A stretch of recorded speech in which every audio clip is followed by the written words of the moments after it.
ఈ కండరాల బలహీనతకి అంటే చికిత్స ఎన్ని రకాలుగా ఉంటుంది? సో ఎలా చేస్తారు? ఎంతకాలం పడుతుంది? కొద్దిగా అవగాహన కల్పిస్తారు. మనం ముఖ్యంగా చూడాల్సింది ఏంటంటే కనుక ఫస్ట్ అదొక auto immune disease. Auto immune disease అంటే సింపుల్గా చెప్పాలంటే ప్రతి మనిషికి లోపల సైన్యం ఉంటుంది. అంటే శత్రువును వస్తే ఎదుర్కోవటానికి సైన్యం ఉంటుంది. ఆటో ఇమ్యూనిటీలో ఏమవుతుంది, మన డెవలప్ అయిన సైనికుడే మనకే ఎదురు తిరగచ్చు ఒక్కోసారి.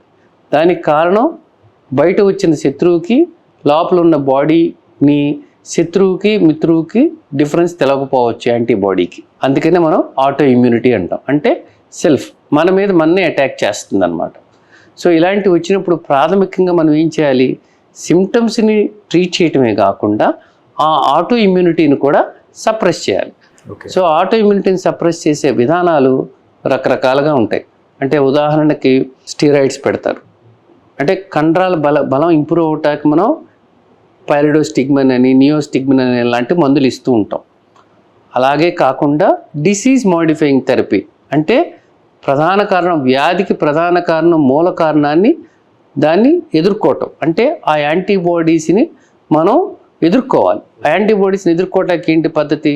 ఒకటి, మనం బ్లడ్ని శుద్ధి చేయటం. అంటే దాన్ని మనం ఏమంటాం, ప్లాస్మాఫెరెసిస్ అంటాం. అంటే వాటన్నిటిని బయటికి పంపించేస్తాం ఫిల్టర్ చేసి ఆ ప్రోటీన్స్ని. రెండోది, మనం ఐవి ఇమ్యునోగ్లోబులిన్స్ అని ఇస్తారు. అంటే ఈ సైన్యానికి ఇంకో స్పెషల్ కమాండో ఫోర్స్ లాగా పంపించి వాటిని బ్లాక్ చేయటం. అంటే నేను చెప్పినంత తేలిగ్గా ఉండదు బాడీలో మెకానిజం. అది నిజంగా చదువుతుంటే చాలా ఇంట్రెస్టింగ్గా కూడా ఉంటుంది అన్నమాట.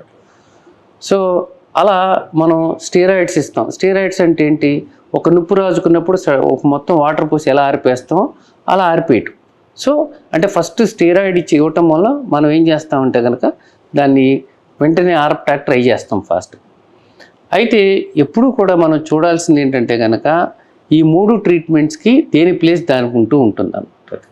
సో క్రైసిస్ అంటే ఇమీడియట్గా వాళ్ళకి ఊపిరి తీసుకోవడం కష్టం, మింగుడు పడటం కష్టం, వెంటిలేటర్కి వెళ్ళే ప్రమాదం ఉన్నప్పుడు మనం స్టీరాయిడ్స్ మైస్థీనియాలో మెయిన్గా మనం చేసేది ఇందాక మనం అనుకున్నట్లు రక్తం ప్లాస్మాఫెరెసిస్ అంటే ఆ ప్రోటీన్ ఫిల్టర్ చేయటం కానీ ఐవి ఇమ్యునోగ్లోబులిన్స్ కానీ ఇవ్వటం లాంటివి చేస్తాం.